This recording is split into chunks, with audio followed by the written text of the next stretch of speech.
Boa tarde, meus queridos e minhas queridas alunas. Hoje, quarta-feira, hoje é dia 7 ou 8? Dia 7 de maio, né? São 14 horas e 15 minutos. Vou falar para vocês aqui rapidamente, fazer um apanhado bastante sintético a respeito da psicologia da aprendizagem. É uma teoria bastante interessante, é uma perspectiva dentro da educação e dentro da psicologia que tem tido um enorme peso na prática profissional do pedagogo. Por quê? Porque é a junção de duas áreas de conhecimento, a psicologia por um lado e a educação do outro lado, ambas de mãos dadas, para compreender, primeiro, quem é o ser humano, quem é esse indivíduo que está numa sociedade, e do outro lado, como é que ele aprende, ou como é que ele não aprende. Nesse sentido, pedagogia e psicologia, ou educação e psicologia, têm andado de mãos bastante unidas, porque nós sabemos que todos os nossos processos humanos são resultantes de aprendizagens. Nesse sentido, o professor Alisson, que é o autor desse material de referência, foi muito feliz quando ele colocou, e já vou sinalizar aqui para vocês, a possibilidade de psicologia e educação estarem juntas e ambas se fortalecerem para o entendimento, primeiro, do que é aprendizagem e, segundo, das muitas concepções que esse termo aprendizagem se utiliza delas para explicar como as pessoas se viram nesse mundo. Para começar, ele vai colocar que por aprendizagem ou por aprender, nós entendemos como uma mudança de comportamento que é resultante, primeiro, de uma experiência anterior ou prática anterior que você teve, ou modificações em estados internos de algum organismo. E que, olha que coisa mais interessante, não tem como a gente considerar o processo de mudança ou o processo de pegar essa experiência anterior ou essa prática anterior sem passarmos obrigatoriamente pela questão psicológica, pelo psiquê. E aí ele vai nos perguntar, você sabe o que é psiquê? E ele mesmo responde, de acordo com Bock Teixeira Furtado, que são 3 autores muito interessantes na área da psicologia.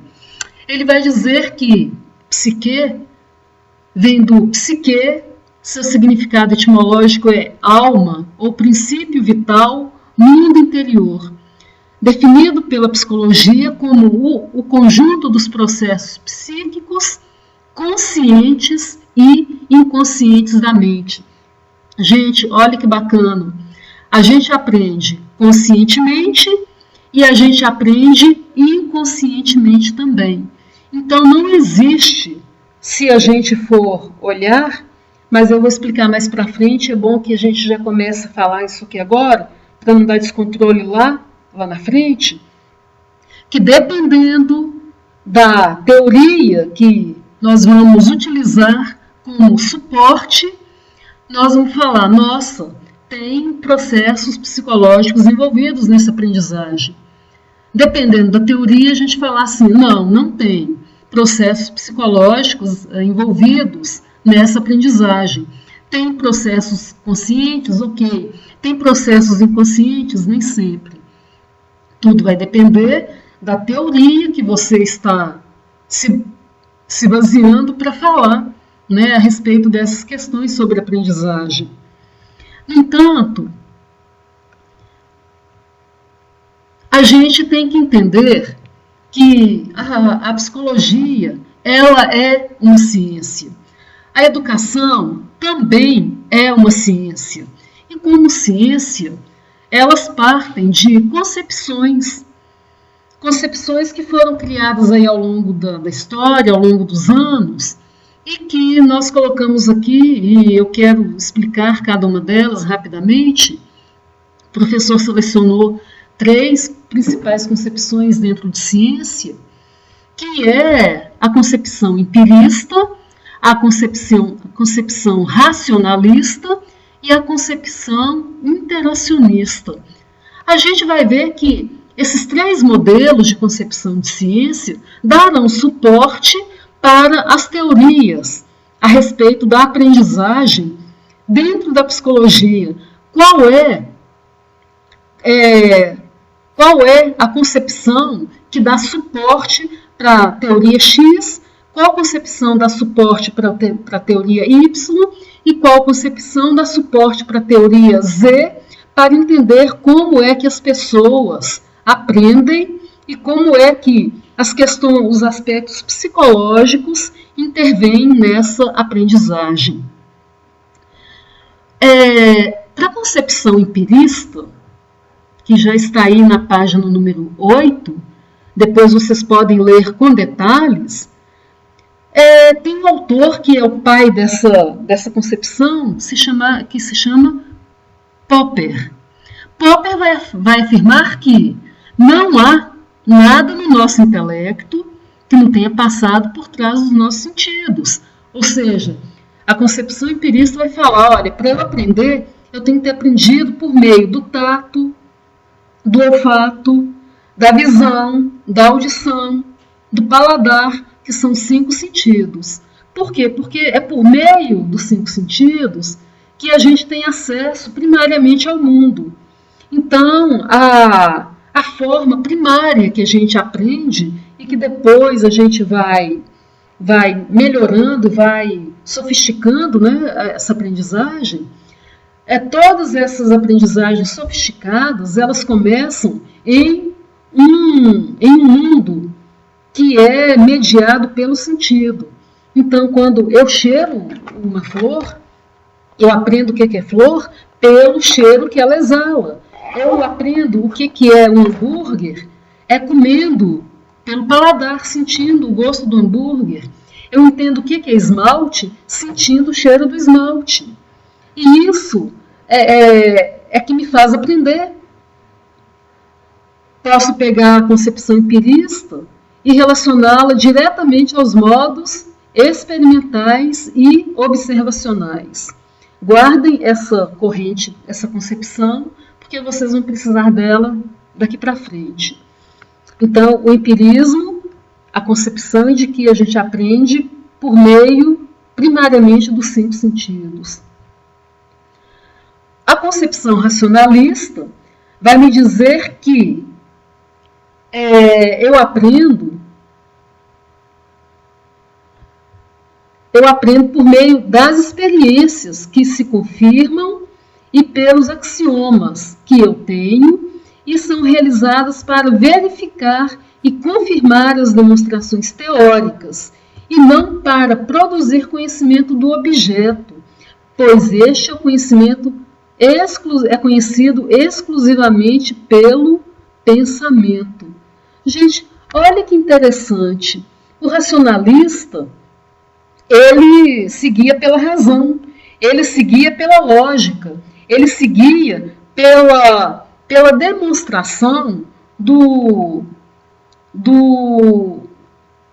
resultado. Causa e efeito. Eu tenho aqui A e vou ter B. E o caminho entre A e B é um caminho lógico. Esse é o racionalista. É aquela pessoa que tem o seu foco no racional. E o racionalista acredita, inclusive, o professor colocou bem aqui, que a ciência é um conhecimento racional dedutivo e demonstrativo, inteligível em si mesmo, assim corresponde à própria realidade. O racionalista olha as leis da natureza como algo dado e como algo posto e que tem uma lógica que comanda esse mundão todo de meu Deus. Por exemplo, a A inércia, a gravidade, a translação, a rotação da Terra, todas essas leis comandam o mundo e tem uma lógica. Uma lógica que é racionalista, uma lógica que não precisa de demonstração, ou a demonstração dela já está toda pronta, basta você entender, as teorias já estão prontas e os axiomas também, que são verdades, né, absolutas, eu não preciso questionar. Eu vou questionar a lei da gravidade? Não, ela já está pronta. Ela existe independente de mim, tá ok? E a gravidade, nós temos inclusive um valor para ela, que é de 9,8 metros por segundo ao quadrado, é o tanto que o corpo cai, né? Pela lei da gravidade.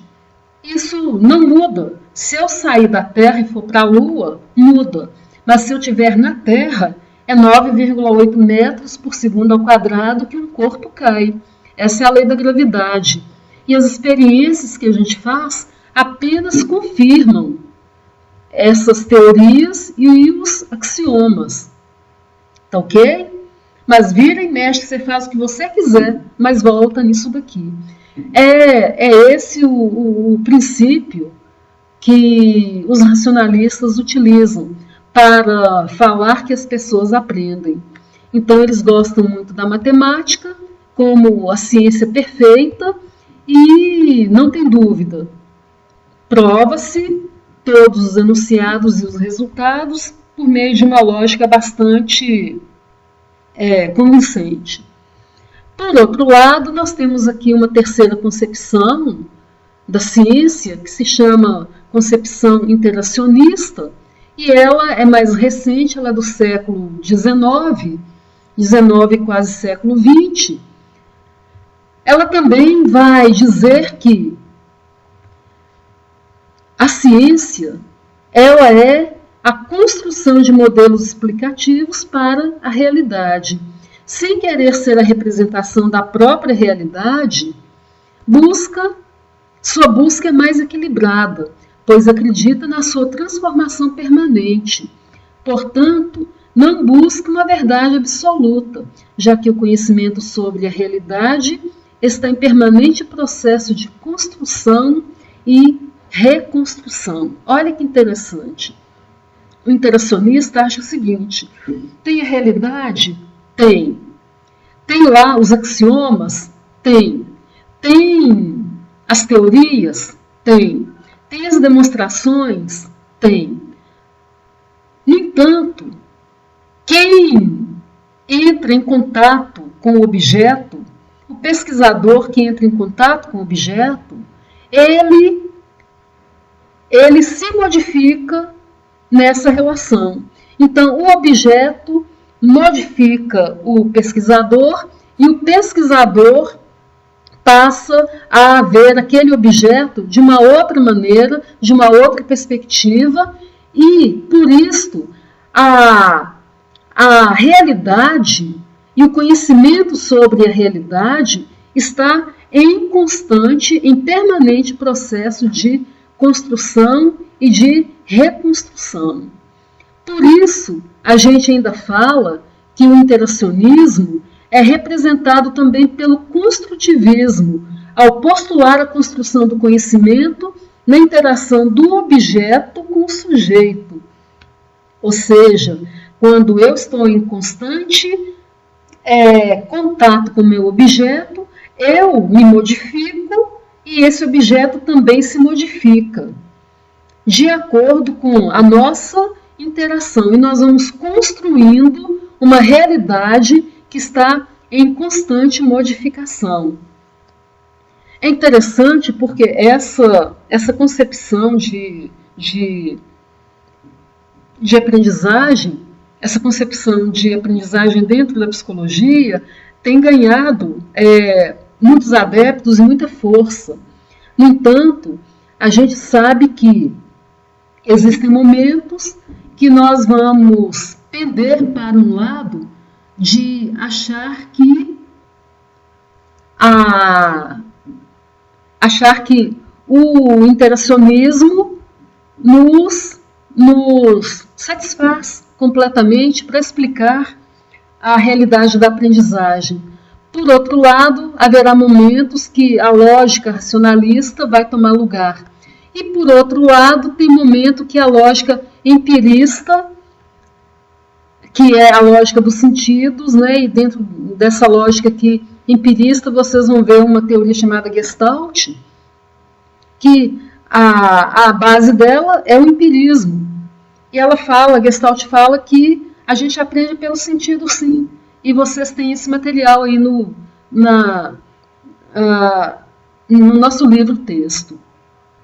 Então é importante que vocês saibam como é que essas três concepções nos auxiliam no entendimento da aprendizagem e como elas influenciaram as teorias sobre aprendizagem dentro da psicologia. Uma dessas teorias, que está aí na página número 9, é a teoria maturacional. A teoria maturacional pertence ao eixo epistemológico do racionalismo. Voltando lá anteriormente, a gente vê que o racionalismo é a teoria dos axiomas.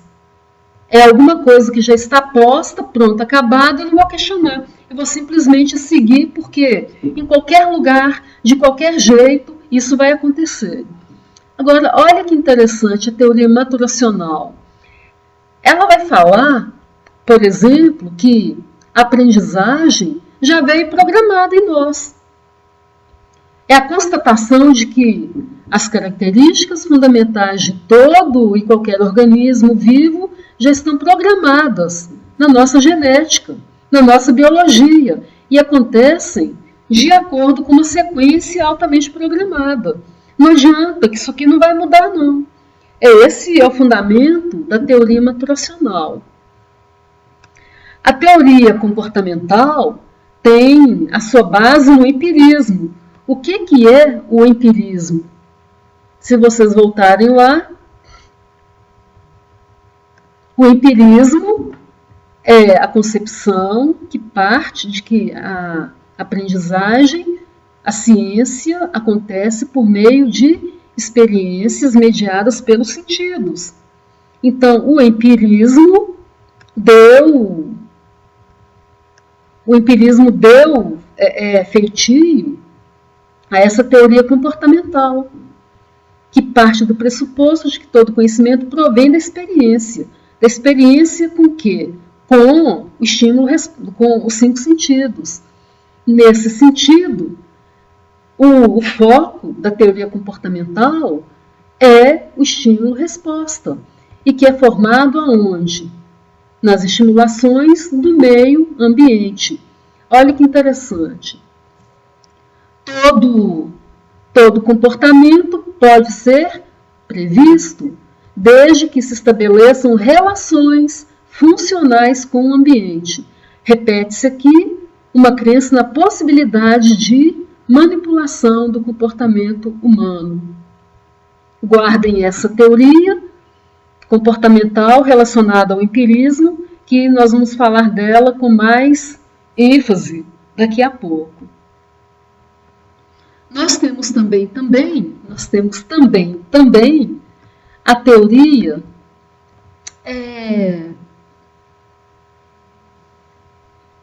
behaviorista. Onde ela está, hein? Teoria de campo. A teoria behaviorista é a própria teoria comportamental. Passando para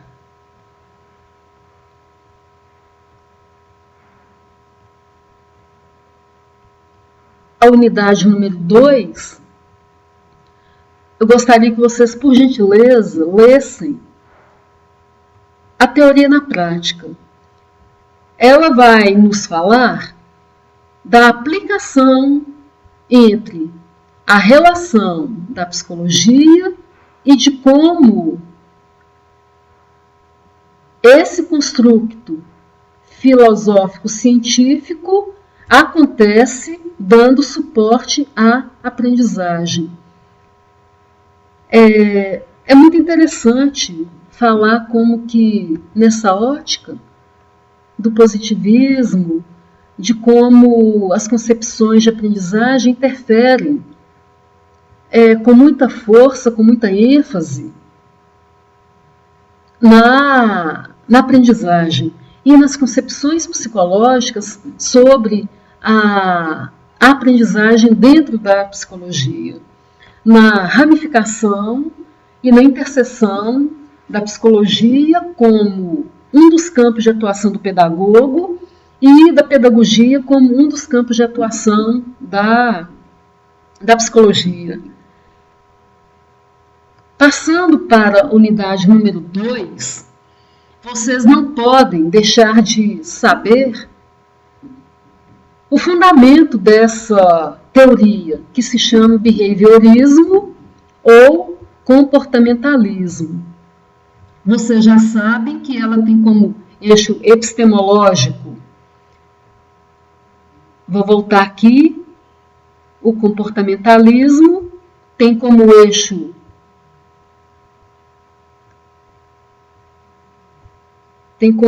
epistemológico o empirismo.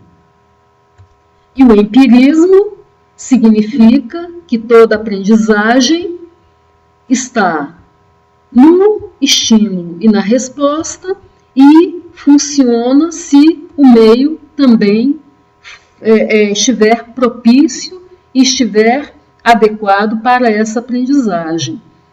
Nessa unidade número 2, nós vamos nos concentrar especificamente na figura de Skinner, que é o teórico que mais dá impulso nessa teoria na contemporaneidade, e ele vai falar sobre o comportamento observável, e que começou tudo lá atrás, há muito tempo atrás, em 1913, com John Watson. O primeiro teórico a usar o termo behaviorista foi o Watson, no artigo que ele deu o nome de comportamentalismo.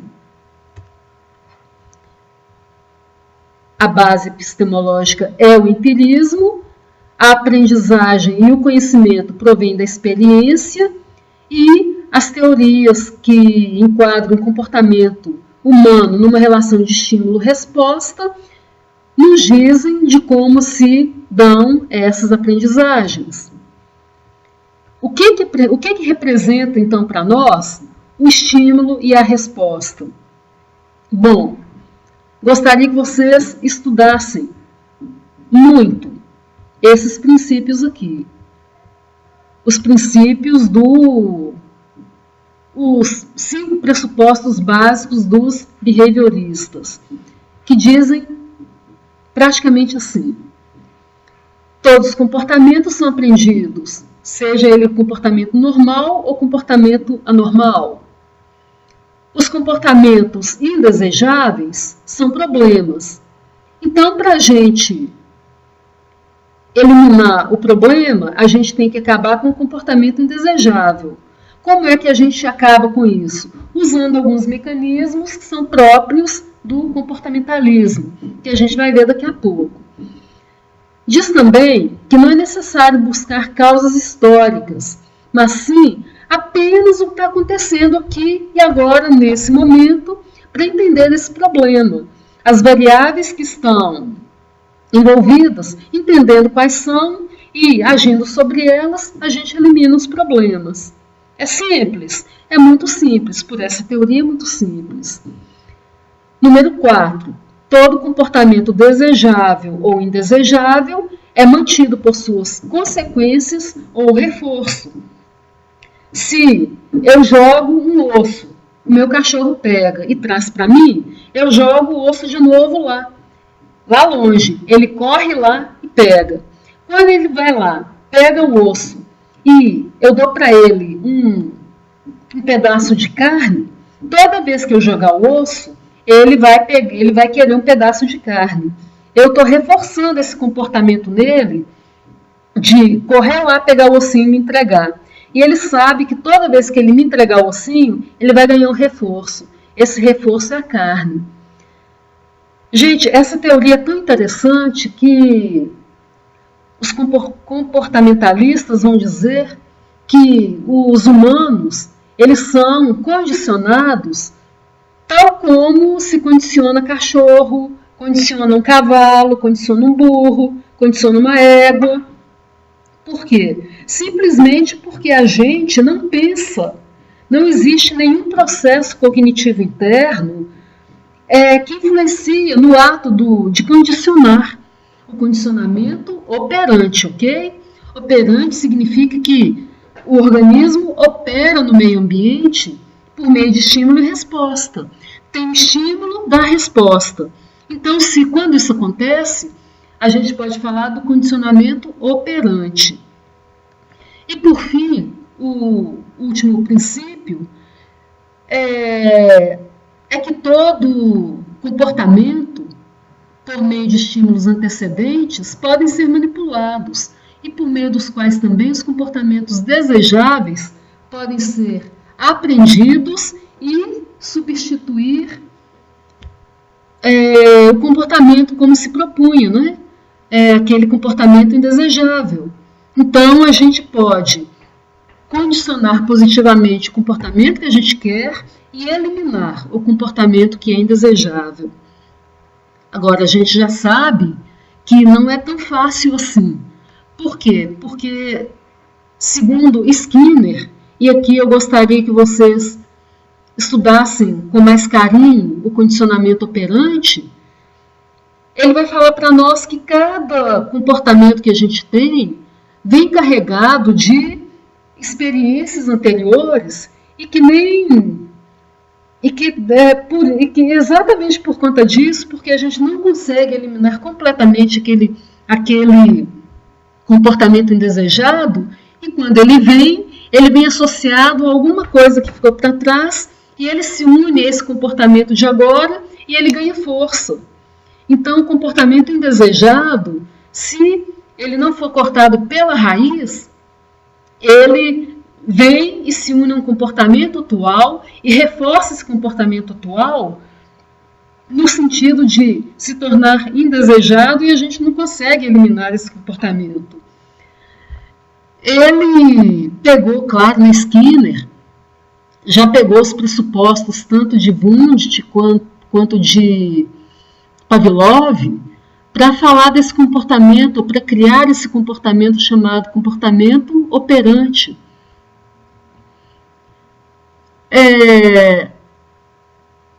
Mas, claro, não mudou-se o foco, tá? Que é a manutenção do comportamento que tem origem e se mantém no meio ambiente. Ele começa no meio ambiente, ele se mantém lá, ou ele é eliminado lá também.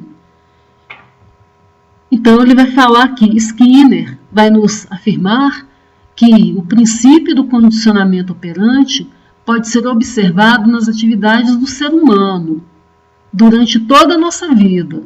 Esse aprender refere-se a estímulos positivos ou aversivos, gera bastante discussão e abre caminho para novos estudos científicos referentes à motivação e ao ato de aprender.